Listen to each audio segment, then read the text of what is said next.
Mit Quietschgeräuschen kommunizieren, das klingt komisch, aber genau so verständigen sich Capybaras. Hier sind 5 krasse Fakten über Capybaras. Fakt 1: Capybaras kommunizieren mit einer Art Ultraschallquietschen, das Menschen nicht hören können.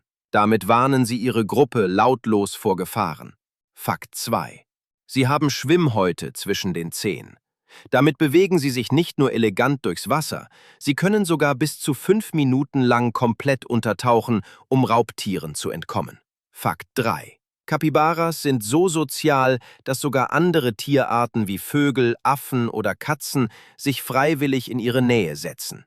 Sie strahlen buchstäblich Frieden aus. Fakt 4: Ihr Fell ist so aufgebaut, dass es blitzschnell trocknet, perfekt fürs Leben zwischen Wasser und Land. Manche Forscher vergleichen es mit Hightech-Sportkleidung. Fakt 5: In Südamerika werden Capybaras zur Fastenzeit offiziell von der Kirche als Fisch klassifiziert, nur damit gläubige Menschen sie während des Fleischverbots essen dürfen. Was ein Wahnsinn. Capybaras sind nicht nur chillig, sie sind absolut faszinierend.